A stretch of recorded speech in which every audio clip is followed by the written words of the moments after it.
Salam, hər vaxtınız xeyirli olsun. Artıq Azərbaycanda COP29 kimi vacib bir, önəmli və əhəmiyyətli tədbir baş tutub və bundan sonra isə COP-un verə biləcəyi nəticələr, gözləntilər, eləcə də COP-la bağlı səslənən fikirlər və bununla bağlı biz müzakirələr təşkil edirik. Beynəlxalq hüquq sayəsində Maarifləndirmə və Tədqiqatlar İctimai Birliyinin Qarabağ, Şərqi Zəngəzur və Naxçıvan Muxtar Respublikasında yaşıl enerji zonaları hüquqi dəyərləndirmə mövzusunun növbəti qonağı Masil Dəmirovdur. Masil müəllim siyasi məsələlər üzrə şərhçidir və onun fikirləri Azərbaycan mətbuatında dəfələrlə qarşımıza çıxır və maraqlı fikirlər səsləndirir. Məhz bu maraqlı fikirlərdən dolayı biz bu buraxılışa Masil müəllimi dəvət etmişik. Qonağımız siyasi məsələlər üzrə təhlilçi, analitik, siyasi şərhçi Masil Dəmirovdur.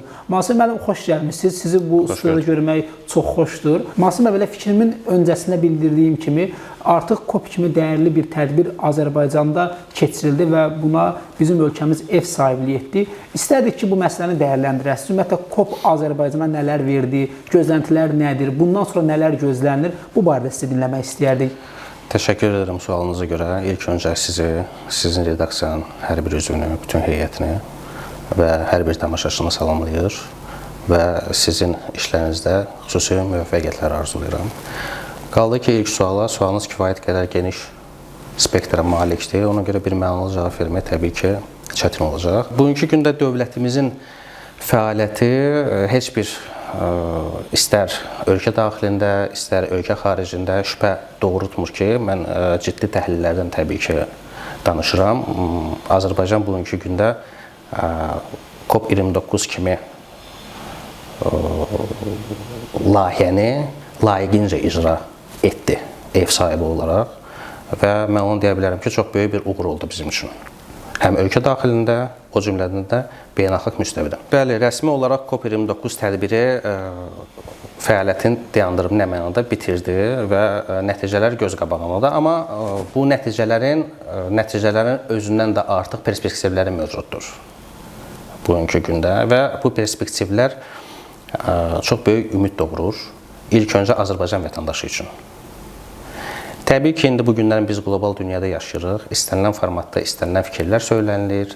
O cümlədən də COP29 tədbiri 2 həftə çəkdi. 2 həftə ərzində müxtəlif fikirlər, müxtəlif tezislər vurğulanmağa başladı, xüsusilə ölkə xaricində. Amma bunlara baxmayaraq fakt yerində qalır və İlkin olaraq onu vurğulamaq lazımdır ki, 80 dövlət və hökumət başçılarının qeydiyyatdan keçdiyi bir tədbir və ondan əlavə olaraq o cümlədən 76 mindən çox qonağın olması artıq ilkin mərhələdə ciddi fikir formalaşdırır ki, bu hansı səviyyədə təşkil olunub. Çünki indi açıq etiraf eləyək ki, belə bir sayda qonaqların iştirak etdiyi konfransın təşkili asan bir məsələ deyil. Özdə 2 həftə, biri var 1 gün, 3 gün, amma 2 həftə ərzində, çünki hamımız başa düşürük ki, bu cür sammitlərin təşkilində müəyyən məsələlərin icrası çox vacibdir. O cümlədən təhlükəsizlik, qonaqlarımızın komfortu, konfransda iştirakı, konfransdan kənar həyat fəaliyyətinin sürülməsi və s. və s. Əsas nəticələrdən biri, təbii ki, nəticələr çox oldu. O kütləvi informasiya vasitələrindən hamıya açıq, aydın, şəffaf bildirilib, hamı tanış ola bilər. Amma mənim fikrimcə ən vacib məsələlərdən biri Bakı Maliyyə məqsədi razılaşmasıdır. Bu razılaşma çox mühüm perspektivlər vəd edir. Nəinki o vəsaitin ayrılan ölkələr üçün, o cümlədən də Azərbaycan üçün. Azərbaycan bugünkü gündə ciddi siyasi güc kimi, ciddi söz sahibi kimi artıq bir neçə sferalarda öz mövqeyini gücləndirməkdədir. Və bu tendensiya ümid edirəm ki, davam edəcək. Və biz buna inanırıq və bir vətəndaş olaraq hər birimiz çalışmalıyıq ki, öz töhfəmizi verək bu işə, nə bacarırıqsa. Masum müəllim, mən sizin çıxışlarınızı izləmişəm. Eləcə də əsasən yazılı mətbuatda verdiyiniz şərhləri nəzərdən keçirmişəm. Sadəcə orada tapa bilmədiyim bir məqam var. Onu istərdim ki, sizin özünüzdən soruşum. Siz həm də müəllimsiniz. Yəni Azərbaycana dəyərli aydınların qazandırılması istiqamətində xeyli işlər görürsünüz. Bu pedaqoji fəaliyyətinizdə bunun təsdiqini göstərirsiniz bizə. Sualım ondan ibarətdir ki, mən düşünürəm ki, COP29 ümumiyyətlə bu yaşıl enerji, ekologiyanın qorunması, bu həm də bir dərslik kimi deyim və yaxud da abituriyentlərin, tələbələrin öyrənməsi üçün vacib məsələlərdən biridir. Mən düşünürəm ki, o məktəb vaxtından başlanmalıdır bundan öyrətməklə bağlı. Məsələn, ətrafı zibilləməmək kimi və s. Siz necə düşünürsünüz? Ümumiyyətlə, COP29-un təhsil sahəsində inteqrasiyası, təhsil vasitəsilə gənclərə, uşaqlara çatdırılması, bu istiqamətdə hansı işlər görülə bilər? Hansı işlər real görünür? Real görülən işlər kifayət qədərdir. Sadəcə olaraq bunlara düzgün təhlil vermək lazımdır. İlkin öncə onu deyə bilərəm ki, COP29 tədbiri rəsmi olaraq tədbir oldu. Azərbaycan cənab İlham Əliyevin rəhbərliyi ilə və aidiyyatı qurumlar o cümlədən müvafiq işləri görürlər. Bu istiqaməti o cümlədən də gənclərin maarifləndirilməsi istiqamətində. Təbii ki, siz haqlı vurğuladınız ki, məktəblər bu işdə fəal olmalıdır, əgər düz başa düşdümsə. Bəli. Amma mən əlavə etmək istəyərdim ki, məktəbə qədər həyat da var. Təbii ki. Və məktəbə qədər həyat, indi uşaq başçalarını bilirik və ən vacibi ailədən bu məsələlər gəlməlidir. Çünki bilirsiniz, dövlətin proqramında bu istiqamətdə işlər çoxdur. Müvafiq konsepsiya var. Amma hər bir insan, bir vətəndaş olaraq öz yaşadığı ölkəni, mənafeyini, istənilən istiqaməti qorumağa bacarmalıdır. O cümlədən də təbii ki, siz vurğuladığınız məsələlərə dair. Ümumiyyətlə, Masum müəllim, nəinki Azərbaycanda, ümumiyyətlə dünya ölkələrində COP29 tədbirlərinə maraq var. Biz bunu əvvəl keçmiş COP-larda da görürük, eləcə də Azərbaycana gələn ölkələrdə də bu marağı görürük. Ümumiyyətlə, dünya COP kimi tədbirlərə niyə bu qədər önəm verir? Bunun kökündə dayanan əsas baza nədir? Bunun kökündə əsas baza bizi hamımızı birləşdirən meyardır. İqlim. Bugünkü dünya o qədər qloballaşıb ki, yəni bu qloballaşmanın dinamikası o qədər sürət alıb ki, artıq gündəlik fəaliyyətdən insanlar adi varlıqları gözlərindən qaçırmağa çalışmasalar da bu bir faktdır, qaçırılır. Bugünkü gündə biz başa düşürük ki və ümumilikdə başa düşməliyik, dərindən başa düşməliyik ki, bizim bugünkü gündə fəaliyyətimizin əsası iqlimdir. Biz iqlim deyəndə geniş spektri nəzərdə tuturam, yəni geniş formatda anlayış olaraq mən nəzərdə tuturam ki, bizim bugünkü gündə istifadə etdiyimiz sular, istifadə etdiyimiz qidanın da 80%-nin çoxu torpaqdan alınır. Torpağın özü də klimatik ekosistemin bir hissəsidir və ayrılmaz bir hissəsidir, vacib məsələlərdən biridir. Və bu mənada təbii ki, bu meyar bütün yer kürəsində mənsubiyyətindən, irqindən, dinindən fərqi olmayaraq hamını birləşdirir. Çünki kritik məqam çatanda hələ çatmayıb kritik məqam və mən inanıram ki, COP29-un nəticəsi olaraq, yəni orada qəbul olunan qərarlar bu kritik vəziyyətin qarşısını alacaq. Və bu müstəvidə bildirmək olar ki, faktiki olaraq siz vurğuladığınız məsələ bir mənalı olaraq dünyanı, planeti birləşdirir, yer kürəsinin əhalisini və hər bir şey ehtiyacdan doğurur. Yəni, bugünkü gündə hansı ölkə, müəyyən ölkələr var ki, orada ekoloji infrastruktur çox yüksək səviyyədə sayılır, dünya səviyyəsində sayılır. Yəni, müəyyən qüvvələr onu saymaya bilər, amma müəyyən qüvvələr sayılır. Orada, məsələn, onlar deyə bilər ki, bizdə heç bir problem yoxdur, amma o əsas vermir ki, onlar bu iqlim məsələlərinin həllində çəkilib kənara dursunlar, heç bir töhfə verməsinlər və s. Amma bu 2 həftəlik summit çox ciddi şəkildə nəticələr verdi. Çox ciddi şəkildə və mən güman edirəm ki, yer kürəsinin əhalisinin və əksər ölkələrin hazır olduğunu bildirir və bugünkü gündə tərəddüd edən ölkələr də çox güman ki, müəyyən müddətdən sonra onlar da fəal, aktiv qoşulacaq bu prosesə. Çünki bu yenə deyirəm, bu iqlimdirsə, bu hər bir insana şamil olunur, hər bir xalqa, millətə şamil olunur. Ona görə bu cür tədbirlərin keçirilməsi təbii ki, yer kürəsinin əhalisini birləşdirən meyardır. Çox vacib məsələdir. Ümumiyyətlə, mühasibə bir məsələ də var, onu da mütləq vurğulayaq. COP29 bir mənalı qarşılanmadı. Qərb ölkələri, xüsusən də ermənipərəst qərb ölkələri COP29 əleyhinə nə qədər təbliğat, yəni söhbət anti-təbliğatdan gedir təbii ki. Təbliğat aparıcılar da anti-təbliğat. Düzdür, bir nəticəyə vara bilmədilər. Təbii ki, COP uğurla öz işini tamamladı, uğurla yekunlaşdı. Amma yenə də biz bunları gördük. Məsələn, bəzi mətbuat səhifələrində Azərbaycan əleyhinə, COP29 əleyhinə fikirlər səsləndirildi. Bir, belə deyək, yekun olaraq COP uğurla nəticələndi, buna söhbət yox. Amma sadəcə həmin qüvvələr maraqlıdır. Ümumiyyətlə, onlar nə narazı salırdı? Onlar niyə bu qədər, belə deyək, şirtmiş və yalandan dünyaya səslənirlər ki, COP29 uğursuzluqla nəticələnəcək və yaxud da ki, digər mənfi fikirlər səsləndirilirdi. Nə durur bu narazılığın səbəbində? Niyə ermənipərəst qərb ölkələri narazı qalırdı? Burada bir neçə səbəb gətirmək olar təbii ki. Bu səbəbi siyasiləşdirib gündəmə gətirmək olar. Amma sadəcə olaraq Azərbaycanın bugünkü gündə regionun lideri olaraq və dünya iqlim dəyişikliyinə və buna dair məsələlərin həllinə fəal inteqrasiya edən bir ölkə kimi buna o qədər də əhəmiyyət vermir. Nə mənada vermir? Təbii ki, müəyyən məsələləri nəzərə almaq lazımdır. Bu bizim öz marağımızdadır, xalqımızın marağındadır, dövlətçiliyimizin marağındadır. O mənada ki, əhəmiyyət vermir. Biz öz işimizi zaten görürük. Beynəlxalq hüquqa uyğun olaraq, heç kəsin daxili işlərinə qarışmırıq, öz refahımızı yüksəltməsinə məşğuluq və s. və s.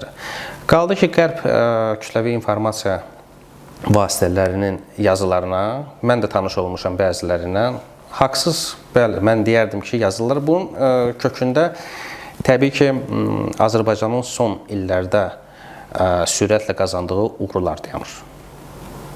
İlkin növbədə bizim 2-ci Qarabağ müharibəsində möhtəşəm qələbəmiz. Bu iqlim məsələsi elə bir məsələdir ki, bunu siyasiləşdirmək sözü gedən qərb dövlətləri tərəfindən biraz məntiqə sığmır. Çünki onlar müəyyən... Hətta boykota çağırmışdılar. Aydındır, indi boykot bilirsiniz, yaraşmır elə bir dövlətdə ki, eləncə bir mövqeyə yanaşsın. Onlar, bilirsiniz, müəyyən bir tarixi dövr keçən bir qüvvələr kimi, onlar əksinə ilk öncə dəstək olmalıydı bu konfransa. Amma əksinə elədilər. Onlar əksinə elədilər, amma heç nə eləyə bilmədilər. Azərbaycan hər bir halda istənilən formatda sübut elədi ki, Azərbaycan bu konfransın keçirilməsi üçün layiqli namizəd olaraq bütün ümidləri doğrultdu. Yenə dedim, kifayət qədər say toplandı və möhtəşəm nəticələrlə yekunlaşdı. Və bu nəticələr nəinki bugünkü günə dair kifayətlənir. Bu, hətta gələcək perspektivlərə çox böyük töhfə verəcək. Nəinki Azərbaycan üçün, o cümlədən regionumuz üçün, mən Cənubi Qafqaz regionuduram. Və Cənubi region olaraq Azərbaycanın timsalında yaxın müddətdə praktiki əhəmiyyətdə mən danışıram.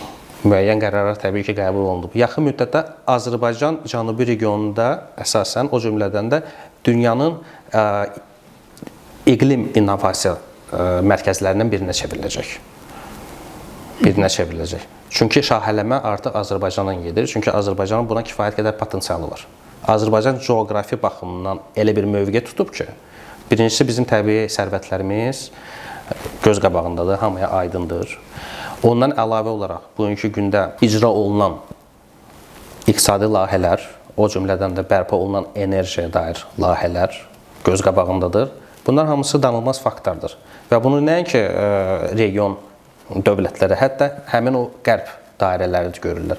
Bundan əlavə qəbul olunan qərar. Siz təsəvvür edin ki, elementar fakt gətirim sizə ki, iqlim dəyişikliyi çərçivəsində qəbul olunan qərarlardan biri, vacib qərarlardan biri hansı oldu?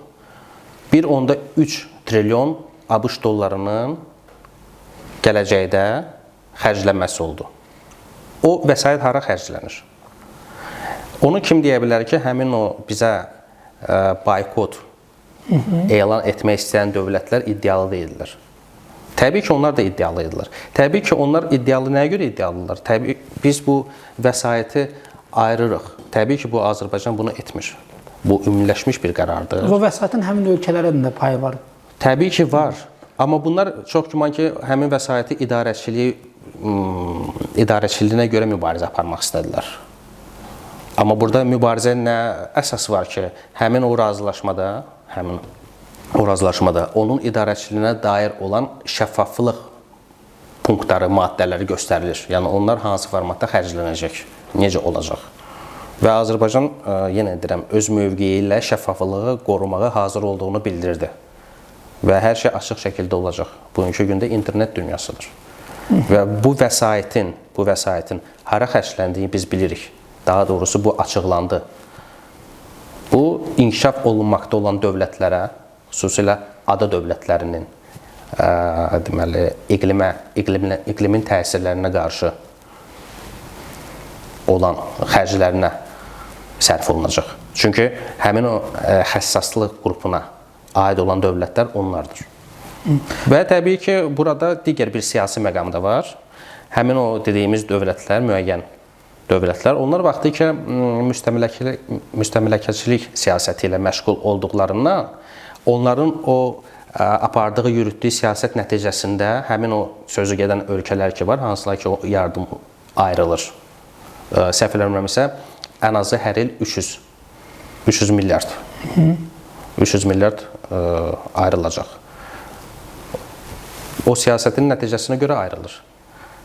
Onlar bugünkü gündə dərk edirlər, baxmayaraq ki, demokratik prinsipləri nümayiş etdirirlər, baxmayaraq ki, gender bərabərliyi və s. və s. İndi bu hər bir mütəxəssisə, vətəndaşa o cümlədən məlumdur. Amma ona baxmayaraq onlar dərk edirlər ki, Azərbaycan bugünkü gündə onların vaxtı ikən buraxdığı nöqsanları, səhvləri, hətta kobud səhvlərin üzərindən keçərək bugünkü gündə ona Azərbaycan kimi dövlət bütün dünyanı demək olar ki, bir araya topladı. Təbii ki, özü tək toplamadı. Amma onların anlamında bu belə görsənir.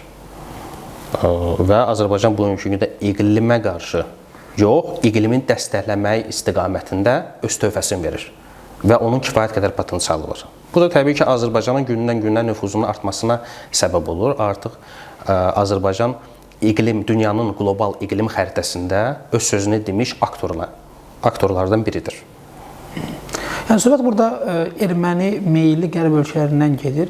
Əgər həmin məbləğdən onların da müəyyən qədər payı varsa, onda sizin fikrinizdən belə nəticə hasil eləmək olar ki, yəni bunlar el misalından desək, öz oturduqları buğdağı həm də kəsirlər. Bundan yanaşı, həm də dünyanın yaşıllığa səsləyən ölkəyə qarşı, sanki bir dünyaya qarşı sanki savaşa başlamış sayılırlar. Yəni bu nəticəyə onda gəlib çıxır. O cümlədən o nəticəyə gətirib çıxardı. Bilirsiniz, tarix bunu göstərir. Bunu mən demirəm, bunu tarix göstərir ki, bir də görürsünüz, elə bir dünya səviyyəsində biz tanıdığımız, nə mənada tanıdığımız, gördüyümüz qüvvələr tərəfindən elə bir gülünc bəyanatlar səslənir ki, görürsən, bundan heç bir məntiqə sığmır. Heç bir məntiqə sığmır. Bizim bugünkü gündə amalımız nədir? Bütün bəşəriyyətin problemi olan iqlim dəyişikliyinə qarşı çıxıb, o istiqamətdə düzgün işlərin aparılmasıdır. Və normal bir məntiqi sual çıxır ki, sizi qane etməyən nədir ki, siz niyə töhfənizi vermək istəmirsiniz? Sadəcə qısqanclıq və paxıllıq. Qısqanclıq və paxıllıq, bilirsiniz, siyasi terminologiya, bu terminlər uyğun gəlmir biraz. Bilirsiniz, bir tərəfdən siz dediyinizdə məntiq var. Bu həzm etməmək niyyətidir. Biri var, həzm etmir, amma haradasa paralel nəsə bir dəstəkdə olur. Bunlar artıq açıq, aydın şəkildə bunu göstərirlər. Onda bu üsyan dünyaya qarşı, təkcə Azərbaycana qarşı səsləndirmək olmaz. Yəni bunların bilirsiniz, bu sadəcə olaraq dünyaya qarşı edilən üsyan bu formatlı üsyandır. Onlar dünyaya qarşı edilən üsyanı zaten eləyiblər vaxtı ikən. Zaten olunub. Sadəcə olaraq indi bugünkü gündə Azərbaycan bir dövlət olaraq diplomatik nəzakəti heç vaxt yaddan çıxartmır. Tarix elə bir şeydir ki, tarix pozula bilər, tarix çaşdırıla bilər. Amma insanlar yaşayır, insanlar onu görür. Bugünkü gündə istənilən mənbəyə gəlib çıxmaq olar. Fikrimi əgər düzgün izah edə bilirəmsə. Həmin o dövlətlər, deyirsiniz, erməni pərəst. Onlar bir tərəfdən də bilirsiniz, siyasi müstəvidən biz yanaşaq bu məsələyə. Onlar bir tərəfdən də COP29-un Azərbaycanda keçirilməsini fikirləşirlər ki, Azərbaycanın tam qələbəsini, legitimliyini sübut edəcək bu. Amma sübut elədi də.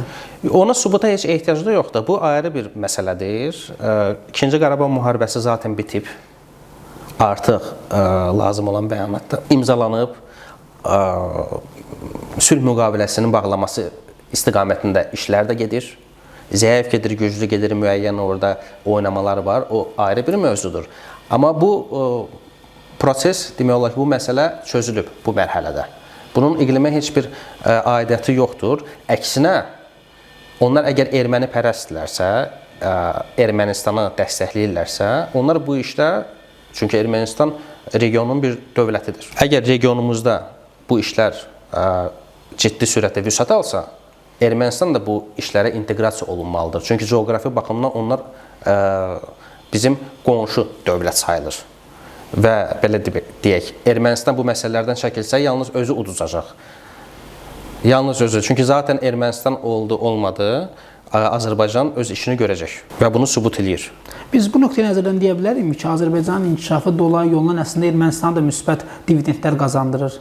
Bilirsiniz, söhbət Ermənistandan getmir. Ermənistanın yerində digər bir dövlət də olsa, burada məsələ regiondan gedir. Təbii ki, biz indi burada Ermənistanı mövzu olaraq götürmürük. Biz bugünkü gündə demək istəyirik ki, Ermənistan coğrafi baxımdan bizim qərbimizdə yerləşir. Və Ermənistan yox, digər bir dövlət yerləşsəydi belə, yenə o region dövləti olaraq regionda gedən istənilən prosesə inteqrasiya olunmalıdır. Ona görə yox ki, biz onu istəyirik və yaxud biz onu istəmirik. Bu obyektiv çağırışlardır. Bu obyektiv çağırışların nəticəsi olaraq Ermənistan bu işə töhfə versə, yenə özü udacaq, töhfə verməsə, yenə özü uduzacaq. Yəni, obyektiv çağırışlara cavab verməsə, uduzan tərəf odur. Təbii ki, bugünkü gün iqlim nədir? İqlim bugünkü gündə təsəvvür edin ki, Cənubi Qafqaz, belə baxırıq ki, coğrafi baxımdan regionun ümumilikdə ətraf regionlarında bütün ekosisteminə ciddi təsir göstərir. Ciddi təsir göstərir. Və bizim regionda hansısa bir narahatçılıq olsa, bunlar hamısı bir-birinə zəncirvarı bağlıdır. Təbii ki, bu digər regionlara, digər dövlətlərin ekologiyasına ciddi zərbə vura bilər. Və nəticə etibarilə onu deyə bilərəm ki, həmin o erməni pərəst qüvvələr həqiqətən də erməni dövlətini, Ermənistanı dəstəkləyirsə, onlar ilk növbədə Ermənistanı düzar eləməlidir ki, siz də iştirak edin. Sadəcə olaraq o dediyiniz qüvvələrin mövqeyi tam bəlli deyil. Onlar heç bir məntiqə sığmayan addımlar atmaq çalışırlar. Məsələ bundan gedir. COP29-un əsas şərtlərindən biri də yaşıl iqtisadiyyata keçiddir. Ümumiyyətlə, Azərbaycanda bununla bağlı artıq real addımlar atılıb. Şərqi Zəngəzur, Qarabağda yaşıl enerji mənbələri sürətlə davam etdirilir. Siz bu məsələləri necə qiymətləndirirsiniz? Ümumiyyətlə, gedişat nələr vəd edir? Gedişat yalnız müsbət nəticələri vəd edə bilər. Mənfi nəticə burada inanmıram ki, olsun, amma obyektiv yanaşsaq, həmin bu summitin nəticələrinə dair ancaq müsbət ola bilər. Çünki COP29-dan öncə zaten Azərbaycan bu layihəyə başlayıb. Alternativ enerji mənbələrinin bir mənbə deyil. Şəngi Zərgəzur, Qarabağ bölgəsi və s. artıq şaxələndirmə prosesi gedir. Bu iqlim dəyişikliyinə qarşı, yəni onun iqlim bərpasının, o cümlədən karbon emisiyanı azaldılma demək istəyirəm, o istiqamətdə işləri aparır. Başlanılıb bu proses. Və təbii ki, mən çox müsbət dəyərləndirirəm bir Azərbaycan vətəndaşı olaraq. Niyə? Çünki bu proses ciddi iqtisadi mənfəətə gətirib çıxardacaq. İlk öncə bizim xalqımız üçün. Çünki bu yeni texnoloji yanaşmadır. Bu yeni sənaye komplekslərinin açılışıdır. Sənaye komplekslərinin açılışı bu yeni iş yerləridir. Bu yeni bir təcrübədir. Bu yeni bir keçidə inteqrasiya deməkdir. Yəni mən bayaqlarım öncədən vurğuladığım kimi Azərbaycan qlobal iqlim xəritəsində artıq sözünü deyən bir aktordur. Və bu çox mühüm məsələdir. Bunu bugünkü gündə kimsə dəyərləndirməyə bilər və yaxud istəmir ki, dəyərləndirirsən, amma bu fakt olaraq qalır. Mahsud müəllim, çox sağ olun. Təşəkkür edirəm gəldiyiniz üçün. Maraqlı müzakirələr apardıq. Hörmətli tamaşaçılar, xatırladım ki, qonağımız beynəlxalq münasibətlər üzrə analitik, siyasi şərhçi Mahsud Dəmirov idi. Biz Mahsud müəllimlə COP29 tədbiri ilə bağlı və nəticələr, ümumiyyətlə gözləntilərlə bağlı müəyyən fikirlər irəli sürdük və müəyyən müzakirələr apardıq. Xatırladım ki, ona ehtiyac yoxdur məncə. Bunun adına ehtiyac yoxdur. Müzakirə apardıq.